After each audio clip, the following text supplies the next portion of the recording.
Dating and finding love isn't always easy, and some pretty horrific things have happened in dating horror stories. This can include medical issues, disturbing individuals, and even true crime. Number 5. It was a date from hell, according to the young woman who was tricked into becoming a getaway driver for a man she was supposed to be on a first date with. As far as dating horror stories go, there are much worse places to end the night than in a prison cell. But that wasn't how a young woman named Leah Gibbs felt in August of 2011. She was a single mother of 2 who had recently ended a 7-year relationship. She wasn't exactly looking for love when she got a Facebook friend request from a man named Adam Minton. Minton was 2 years younger than Leah and was someone she had known years earlier. The two reconnected, and after a few flirty messages from Minton, Leah agreed to go on a date with him. The plan had been to go to his house and watch a DVD together, but Minton had other ideas. After getting dressed up for the date, Leah drove to Minton's home in Ferndale, Wales.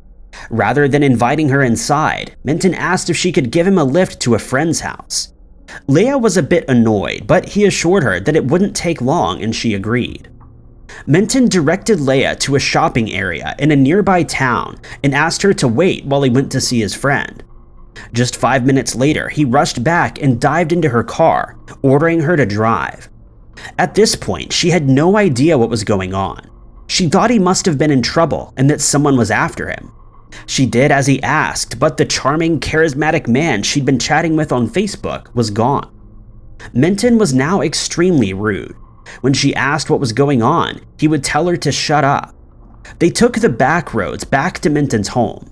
At no point did he explain what was going on. As soon as they arrived back, something switched. Minton began acting like nothing had happened and invited Leah into the house for the DVD and date that she had been expecting.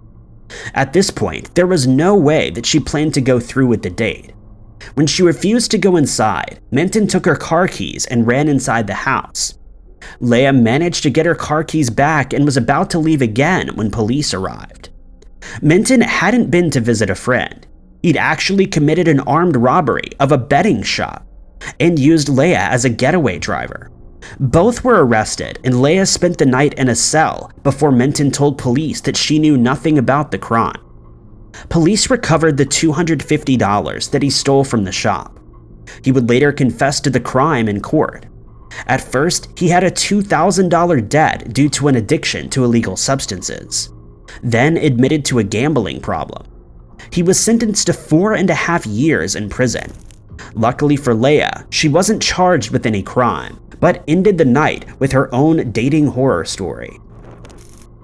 Number 4. What had been a rather pleasant and ordinary date turned into a horror story for Efren Molina in 2012. After his date tried to attack him with a bladed weapon.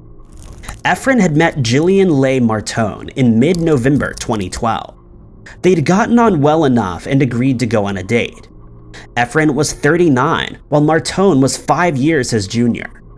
They went out for food and drinks on November 22nd, and Efren invited Martone home to a flat that he shared with a roommate in Florida.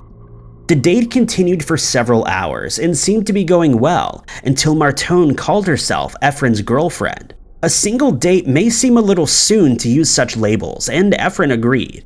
An argument broke out, and Martone became enraged. She punched the man whom she had just claimed was her boyfriend.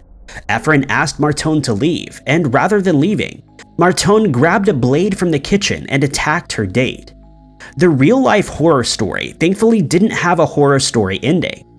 Efren called for help, and his roommate came into the living room to find Efren struggling to get the weapon out of Martone's hands. With help from his roommate, Efren dragged Martone out of the flat and out of the building before calling the police. Thankfully, he wasn't too wounded, but the wounds he did have made it obvious that Martone had been the aggressor, not him. When police arrived, they found Martone sitting outside with 2 large rocks, which she had used to smash the windows. She claimed that she had been thrown out after an argument with the man inside, but police listened to Efren's story and Martone was arrested for aggravated assault and battery. Martone had a history of committing true crimes. Just that year, she'd been arrested twice, once for driving under the influence of a strong medication that she didn't have a prescription for, and once for drunken disorderly conduct. Number 3. A couple from California have turned their first date horror story into a force for good. The date had been going well when Max Montgomery suddenly collapsed on the beach. Max was a relatively fit 56-year-old man. He met Andy Trainer online, having posted on Facebook looking for people to train for a paddleboarding event. Max and Andy hit it off, and their fourth paddleboarding trip would double as their first date. The night before the date, Max went on a 10.4-mile run and was feeling up for the day of paddleboarding. Nothing seemed out of the ordinary, and Max and Andy were enjoying themselves in the water when Max began to feel exhausted and what he described as a burning sensation in his chest. They got out of the water, and Max began to make his way back to the car when he suddenly collapsed. His date rushed over to check his pulse but couldn't find one.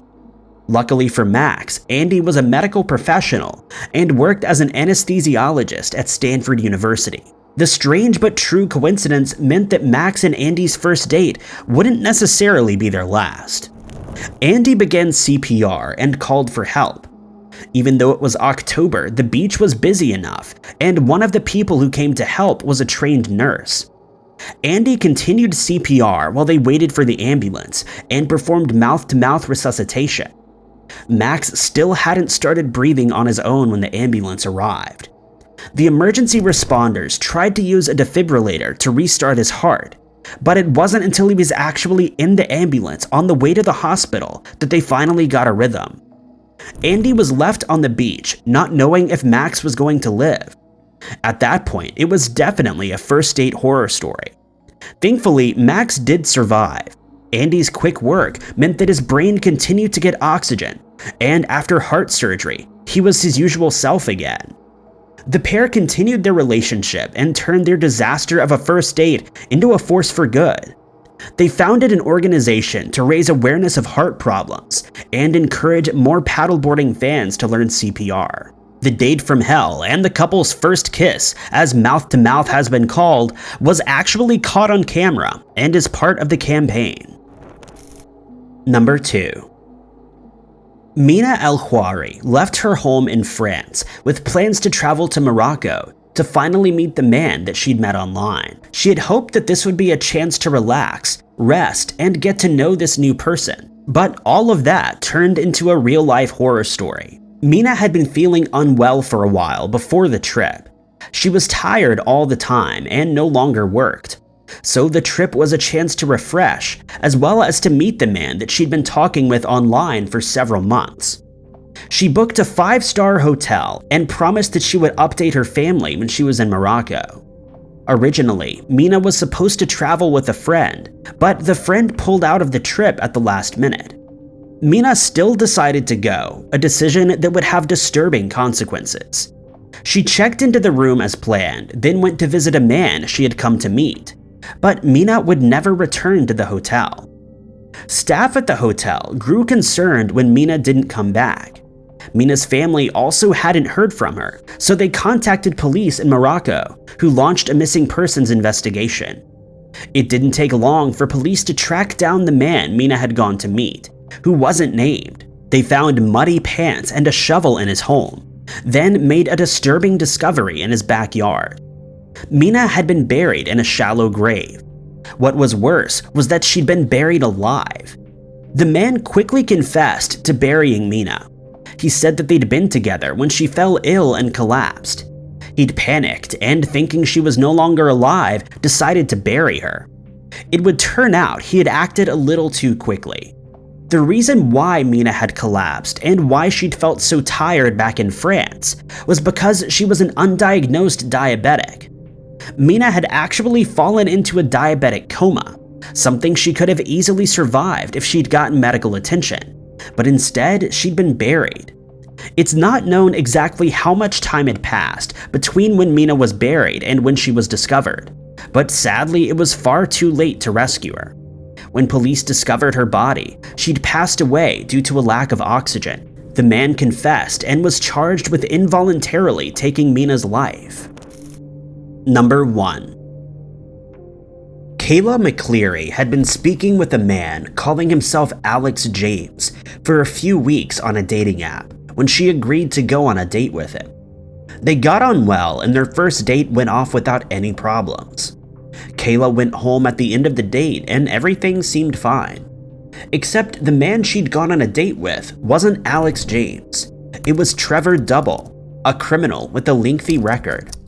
The crimes he had committed included violent crimes, and he was also out on bond for stealing a car and breaking and entering, but Kayla didn't know any of this.